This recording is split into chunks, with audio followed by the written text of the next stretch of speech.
Unusual details from behind the scenes of All in the Family. But before we start, please take a moment to give this video a like, subscribe, and hit the bell so you'll never miss these great stories. From 1971 to 1979, people across the United States couldn't wait to watch CBS's All in the Family every week.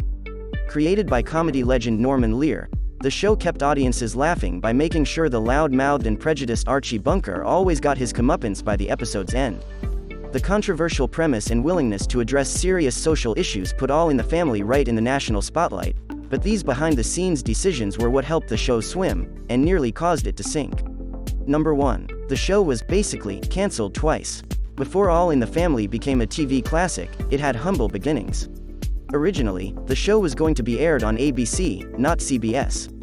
The production company created a pilot episode, but executives at ABC didn't like it. So, producers took another crack at the first episode, and execs still weren't happy. The rights to All in the Family were eventually sold to CBS.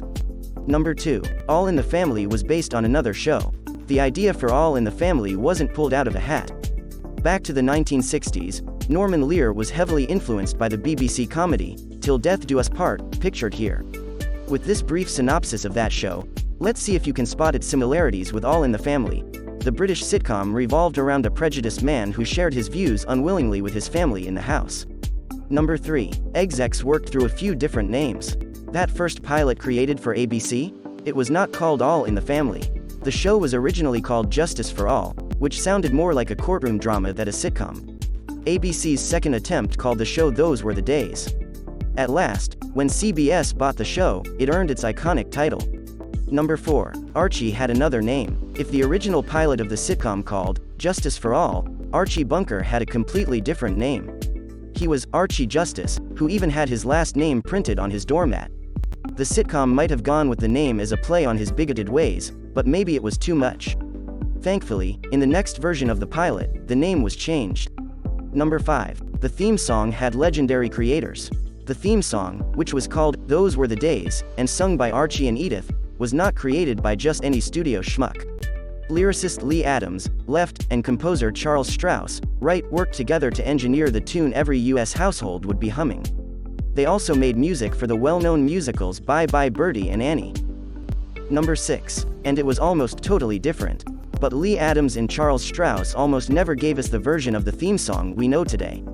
Only after producers couldn't find the money for an orchestra rendition of Those Were the Days, did they bring in Carroll O'Connor, Archie, and Gene Stapleton, Edith, to sing an off-key rendition. Number 7. Carroll O'Connor brought an interesting skill set to Archie. Casting for the show proved to be quite the adventure, but executives certainly nailed Archie Bunker, the blue-collar, cigar-smoking family man who always knew the wrong thing to say. The character often spoke his politically incorrect and prejudiced thoughts, but this was nothing like the actor, Carroll O'Connor. His liberalism and strong acting abilities helped him make Archie entertaining. Number 8. But O'Connor almost didn't get the part. In the beginning, Norman Lear initially wanted someone else to play Archie, Mickey Rooney. But after learning about the role, Mickey Rooney was rumored to have been uncomfortable. He agreed with critics that Archie was controversial, too controversial. He didn't want to play the man at all. Number 9. It took time to find Rob Reiner and Sally Struthers. It took All in the Family a while to find the right actors for its liberal characters.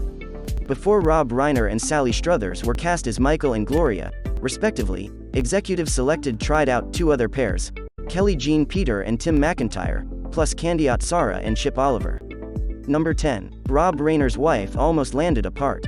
On another interesting note, Penny Marshall, the wife of Rob Reiner, almost earned the role of Gloria. But Sally Struthers and Carroll O'Connor shared a familial likeness that executives appreciated. No one should feel too badly for Marshall. She later starred in Laverne and Shirley. Number 11. Producers wanted Harrison Ford for the show.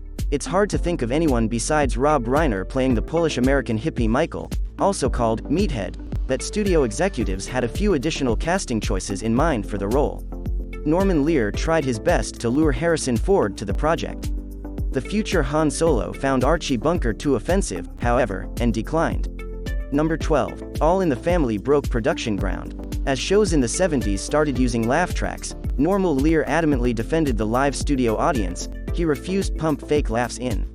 He was so proud of this that every episode of All in the Family bore the end note. All in the Family was recorded on tape before a live studio audience. Number 13. CBS worried about the first episode. Before the All in the Family pilot finally aired, CBS was terrified of the potentially offensive material Norman Lear was about to deliver via Archie Bunker to most of the United States. Network executives ordered a huge team of operators to man the phone lines when the episode aired, waiting for consumer complaints. Number 14. CBS knew Archie was controversial. And when the show finally aired, did the phones ring off the hook with viewers livid about Archie's bigotry being broadcast on primetime TV? No, almost no one called to complain. Maybe that was because CBS added in a disclaimer at the start of the pilot to save their butts. Number 15. People did call about the theme song. Back during the debut season, CBS worried audiences would be unsettled by the show's topics, but it was another matter entirely that caused the phones to ring. Audiences had a hard time in comprehending the last lines of the opening theme song. The calls became so frequent, the sitcom had to re-record the song. Number 16. Archie Bunker was misunderstood by a lot of people. The big reason Norman Lear made the show was because he knew Archie Bunker was always going to be in the wrong. In every episode, someone would correct him or reprimand him, or tried to. So when fans grew to love Archie so much that they called for him to be president of the United States, Lear couldn't help but feel like they missed the show's point. Number 17. Rob's hair almost cost him a job. Rob Reiner started to get on the bad side of the writers and producers of All in the Family in the first season. It wasn't due to contractual demands or anything like that. Reiner's hairline was receding, which didn't make him look like a hip young guy.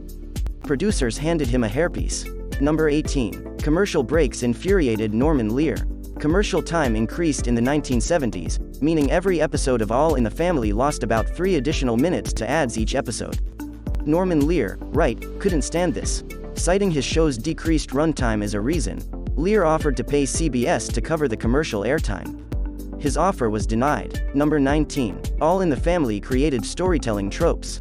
Norman Lear created the bottle episode, a term used for a TV episode that takes place all on 1 or 2 sets, or is trapped in a bottle.